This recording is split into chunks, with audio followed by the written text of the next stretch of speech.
नमस्कार साथियों, हम पढ़ रहे हैं RPSC first grade history subject.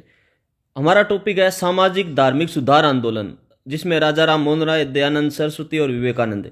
RPSC ने 10-15 वर्ष के अंदर किसी भी एग्जाम्स के अंदर जो क्वेश्चन पूछे हैं उन क्वेश्चंस को हमने शामिल किया है। और बिना कुछ देरी की शुरुआत करते हैं मित्रों। पहला प्रश्न है, भारतीय पुनर्जागरण का प्रभात का तारा किसे कहा जाता है? प्रभात का तारा राजा राम मोहन राय को। राजा राम मोहन राय ने भारत में आधुनिकता, तर्कवाद, सामाजिक सुधारों की नींव रखी, इसलिए उन्हें पुनर्जागरण का अग्रदूत और प्रभात का तारा कहा जाता है। स्वामी दयानंद सरस्वती ने आर्य समाज की स्थापना किस स्थान पर की थी? तो आर्य समाज की स्थापना बंबई में की थी। ये आरपीएससी फर्स्ट ग्रेड 2015 में आया है। इस प्रकार के प्रश्न फर्स्ट ग्रेड सेकंड ग्रेड में पूछे जाते हैं। 10 अप्रैल 1875 को मुंबई में गीर गांव में आर्य समाज की स्थापना, हालांकि बाद में 1877 में इसका मुख्यालय लाहौर स्थानांतरित कर दिया गया। शिकागो धर्म सम्मेलन जो 1893 में हुआ, स्वामी विवेकानंद ने भारत का प्रतिनिधित्व किस धर्म के आधार पर किया था? ये फर्स्ट ग्रेड 2014 में पूछा गया है, तो सनातन हिंदू धर्म के आधार पर किया था। विवेकानंद ने वहां वेदांत और हिंदू धर्म की व्यापकता को प्रस्तुत किया। उनके भाषण की शुरुआत मेरे अमेरिकी भाइयों और बहनों से हुई थी, जिसने सबका दिल जीत लिया। राजा राम मोहन राय द्वारा लिखित तुहफत उल मुहाइदीन का मुख्य संदेश क्या था? यानी तुहफत उल मुहाइदीन का मुख्य उद्देश्य क्या था? एकेश्वरवाद का प्रतिपादन, यानी भगवान एक ही है। फारसी भाषा में लिखी गई इस पुस्तक का अर्थ है एकेश्वरवादियों का उपहार। एकेश्वरवादियों का उपहार। इन्होंने तर्क दिया कि सभी धर्मों का मूल एक ही ईश्वर की पूजा है। रामकृष्ण मिशन का मुख्य मुख्यालय था बेलूर मठ किस राज्य में स्थित है? ये पश्चिम बंगाल में है। बेलूर मठ किस राज्य में है? वेलूर मठ भी कहते हैं इसे, पश्चिम बंगाल में। स्वामी विवेकानंद ने 1897 में रामकृष्ण मिशन की स्थापना की। इसका मुख्य केंद्र पश्चिम बंगाल के हावड़ा जिले में स्थित बेलूर मठ को बनाया गया।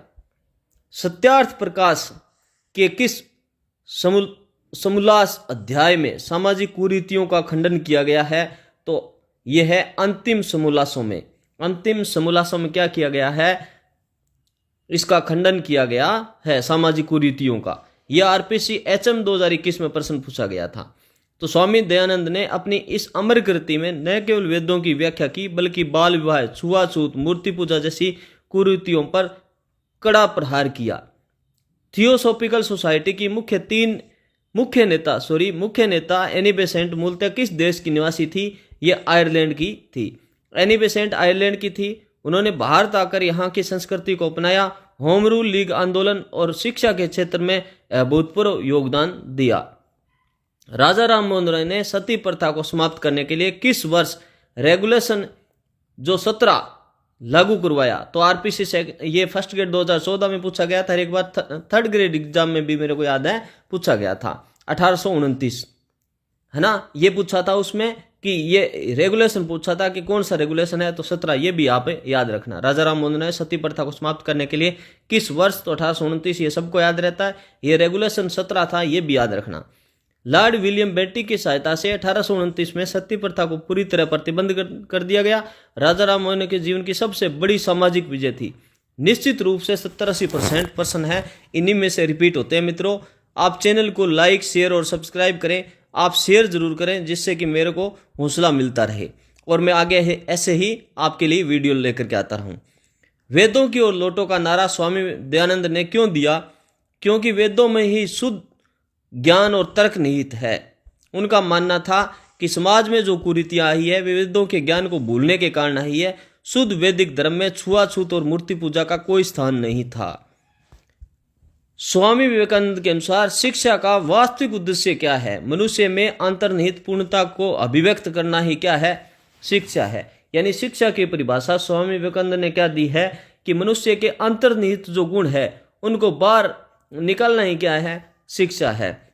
उन्होंने कहा था कि शिक्षा वह है जो मनुष्य को अपने पैरों पर खड़ा करे, उसके चरित्र का निर्माण करे, न केवल सूचनाओं का ढेर है। प्रार्थना समाज जो महाराष्ट्र के मुख्य संचालक कौन थे, जिन्हें पश्चिम भारत का सुकरात भी कहा जाता है? तो ये महादेव गोविंद रानडे थे। M.G. रानाडे ने प्रार्थना समाज के माध्यम से विधवा विवाह स्त्री शिक्षा के लिए क्रांतिकारी कार्य किए थे। संवाद कौमुदी पत्रिका का प्रकाशन किस भाषा में होता था? बंगाली भाषा में। संवाद कौमुदी पत्रिका का प्रकाशन किस भाषा में होता था? बंगाली में। राजा राम मोहन राय ने बंगाली भाषा में इस पत्रिका के माध्यम से सती प्रथा के विरुद्ध जनमत तैयार किया, वैज्ञानिक सोच का प्रचार किया। आर्य समाज की शिक्षा नीति के तहत लाहौर में प्रथम डीएवी स्कूल की स्थापना किसने की थी? लाला हंसराज ने की थी। आर्य समाज की शिक्षा नीति के तहत लाहौर में प्रथम डीएवी स्कूल की स्थापना किसने की? लाला हंसराज ने। 1886 में लाला हंसराज ने अंग्रेजी और वैदिक शिक्षा के मेल के साथ लाहौर में प्रथम दयानंद एंग्लो वैदिक स्कूल शुरू किया। रामकृष्ण परमहंस ने विवेकानंद को क्या संदेश दिया था? यानी शिव ज्ञाने जीव सेवा, जीव की सेवा ही शिव की सेवा है। रामकृष्ण परमहंस ने विवेकानंद को यह संदेश दिया कि जीव की सेवा ही शिव की सेवा है। इसी गुरु मंत्र को लेकर विवेकानंद ने दरिद्र नारायण की सेवा को अपना मुख्य लक्ष्य बनाया। राजा राम मोहन राय को युग दूत की उपाधि किसने दी थी? सुभाष चंद्र बोस ने। सुभाष चंद्र बोस ने राजा राम मोहन राय के आधुनिक विचारों और राष्ट्र निर्माण में उनकी भूमिका के कारण उन्हें युग दूत कहकर संबोधित किया था। तत्वबोधिनी 1839 की स्थापना का मुख्य कारण क्या था? राजा राम मोहन राय के विचारों का प्रचार प्रसार करना। देवेंद्र नाथ टैगोर ने इस सभा के माध्यम से ब्रह्म समाज के सिद्धांतों को व्यवस्थित रूप से लोगों तक पहुंचाया। स्वामी दयानंद सरस्वती के स्वराज्य के विचार को सबसे पहले किसने अपनाया था? तो बाल गंगाधर तिलक ने। तिलक का प्रसिद्ध नारा स्वराज मेरा जन्मसिद्ध अधिकार है कहीं न कहीं दयानंद सरस्वती के स्वदेशी और स्वराज के विचारों से प्रेरित था। सेंट्रल हिंदू कॉलेज वाराणसी की स्थापना 1898 में किसने की थी? तो एनी बेसेंट ने की थी। एनी बेसेंट ने इसकी स्थापना की, जो बाद में 1916 में मदन मोहन मालवीय के प्रयासों से बनारस हिंदू विश्वविद्यालय BHU के रूप में विकसित हुआ। निम्नलिखित में से कौन सी संस्था जाति प्रथा के सबसे अधिक विरुद्ध थी? ये आर्य समाज है, वो जाति प्रथा के सबसे ज्यादा विरुद्ध थी। RPSC सेकंड ग्रेड 2011 में प्रश्न पूछा गया है।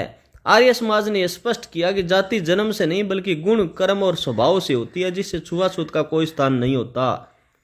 राजा राम मोहन राय की समाधि कहाँ स्थित है? ये है ब्रिस्टल, इंग्लैंड में। 1833 में इंग्लैंड यात्रा के दौरान ब्रिस्टल में उनका निधन हो गया। आज भी वहां उनकी समाधि सामाजिक सुधारों की प्रेरणा देती है। मिरात उल अखबार किस भाषा का समाचार पत्र था? फारसी भाषा का। यह फारसी भाषा में प्रकाशित होने वाला पहला साप्ताहिक समाचार पत्र था, जिसे राजा राम मोहन ने 1822 में शुरू किया था। स्वामी विवेकानंद ने किस शहर में आयोजित विश्व धर्म सभा भारत का मान बढ़ाया था? शिकागो, 1893। 11 सितंबर 1893 को शिकागो में उनके भाषण ने पश्चिमी जगत को भारतीय आध्यात्मिकता का परिचय कराया। दयानंद सरस्वती ने सत्यार्थ प्रकाश की रचना मुख्य रूप से किस शहर में की थी? उदयपुर में। याद रखना, कहां पर है? उदयपुर में। उदयपुर के सज्जन निवास बाग में बैठकर इस ग्रंथ का अधिकांश भाग लिखा। इसका प्रकाशन अजमेर से हुआ था। लिखा कहां पर था? सज्जन निवास बाग, उदयपुर में। स्त्री शिक्षा के समर्थन में राजा राम मोहन राय ने क्या तर्क दिया था? प्राचीन काल में गार्गी, मैत्री जैसी विदुषी महिलाएं थी। उन्होंने शास्त्रों का हवाला देकर यह सिद्ध किया कि भारत में महिलाएं प्राचीन काल से विदुषी रही है, उन्हें शिक्षा देना अनिवार्य है। स्वामी विवेकानंद ने रामकृष्ण मिशन के माध्यम से किस सेवा पर सबसे अधिक बल दिया था? अकाल, महामारी, गरीबी में जन सेवा। अकाल, महामारी और गरीबी में। मिशन ने स्कूल, अस्पताल, अकाल राहतकारियों के माध्यम से मानव सेवा के सिद्धांत को चरितार्थ किया। गुलामगिरी नामक प्रसिद्ध पुस्तक के लेखक कौन है? ज्योतिबा फुले। ज्योतिबा फुले ने 1873 में यह पुस्तक लिखी। इसे उन अमेरिकियों को समर्पित किया जो दास प्रथा को समाप्त करने के लिए लड़ रहे थे। उन्हें इसके माध्यम से जातिगत भेदभाव पर कड़ा प्रहार किया। विधवा पुनर्विवाह के क्षेत्र में किस समाज सुधारक का कार्य सबसे महत्वपूर्ण, सबसे सराहनीय रहा? ईश्वर चंद्र विद्यासागर।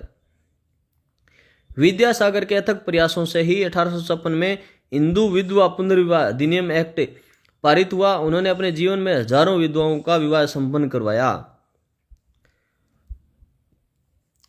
स्वामी दयानंद सरस्वती ने राजस्थान के किस जिले में परोपकारिणी सभा की स्थापना की थी? उदयपुर में। स्वामी दयानंद सरस्वती ने और परोपकारिणी सभा की स्थापना कहाँ की? उदयपुर में। 1883 में उदयपुर में परोपकारिणी सभा का गठन किया, जिसके अध्यक्ष महाराणा सज्जन सिंह बनाए गए। इसका उद्देश्य वैदिक धर्म का प्रचार और समाज सुधार था। सत्य शोधक समाज की स्थापना 1873 में किसके द्वारा की गई थी? ज्योतिबा फुले द्वारा। सत्य शोधक समाज की स्थापना 1873 में ज्योतिबा फुले। इसका मुख्य उद्देश्य दलितों, पिछड़े वर्गों की शिक्षा के प्रति जागरूक करना, उन्हें सामाजिक न्याय दिलाना था। स्वामी विवेकानंद ने रामकृष्ण मिशन की स्थापना किस वर्ष की थी? 1897 ईस्वी में। रामकृष्ण मिशन की स्थापना 1897 में 1 मई 1897 को कोलकाता के पास बेलूर में इसकी स्थापना की गई। यह संस्था अध्यात्म के साथ साथ सामाजिक सेवा के लिए प्रसिद्ध है। राजस्थान के किस शासक ने स्वामी दयानंद सरस्वती को अपने यहाँ आमंत्रित किया था? तो ये थे महाराणा सज्जन सिंह उदयपुर। महाराणा सज्जन सिंह दयानंद सरस्वती के विचारों से अत्यधिक प्रभावित थे। उन्होंने सत्यार्थ प्रकाश के लेखन में भी सहयोग दिया था। राजा राम मोहन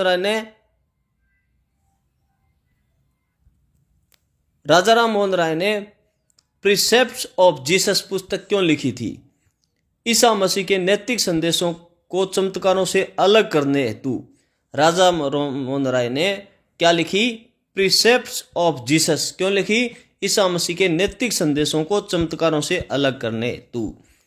वे ईसा मसीह के नैतिक उपदेशों के समर्थक थे, लेकिन वे ईसाई मिशनरी द्वारा किए जाने वाले अंधविश्वास और धर्म परिवर्तन के विरुद्ध थे। भारत का मार्टिन लूथर किसे कहा जाता है? दयानंद सरस्वती को। स्वामी दयानंद सरस्वती को क्या कहा जाता है? भारत का मार्टिन लूथर। जिस प्रकार मार्टिन लूथर ने यूरोप में ईसाई धर्म की कुरीतियों को सुधारा, उसी प्रकार दयानंद सरस्वती ने वेदों के आधार पर हिंदू धर्म का शुद्धिकरण किया था। एनी बिसेंट द्वारा स्थापित होम रूल लीग का मुख्य उद्देश्य क्या था? ब्रिटिश साम्राज्य के भीतर रहते हुए स्वशासन प्राप्त करना। उन्होंने राजनीतिक अधिकारों के साथ साथ भारतीय संस्कृति और शिक्षा के उत्थान के लिए निरंतर कार्य किया। स्वामी विवेकानंद के अनुसार शक्ति ही जीवन है और कमजोरी ही मृत्यु है। यह संदेश किसको समर्पित था? भारत के युवाओं को। विवेकानंद युवाओं को निडर, साहसी, आत्मविश्वासी बनाना चाहते थे ताकि वे राष्ट्र निर्माण में योगदान दे सके। वेद समाज, दक्षिण भारत का ब्रह्म समाज की स्थापना 1864 में किसने की थी? तो यह की थी श्रीधरलू नायडू ने। मद्रास, चेन्नई में स्थापित इस संस्था ने केशव चंद्र सेन के विचारों से प्रेरणा लेकर दक्षिण भारत में सामाजिक सुधारों को बढ़ाया। राजा राम मोहन राय को आधुनिक भारत का जनक क्यों कहा जाता है? क्योंकि उन्होंने भारतीय समाज में वैज्ञानिक और तर्कसंगत सोच की शुरुआत की थी। उन्होंने सती प्रथा, बाल विवाह, जाति प्रथा जैसी मध्यकालीन बुराइयों को समाप्त कर एक आधुनिक भारत का सपना देखा था। आर्य समाज ने किस नेता ने शुद्धि आंदोलन को सबसे अधिक गति प्रदान की थी? तो स्वामी श्रद्धानंद।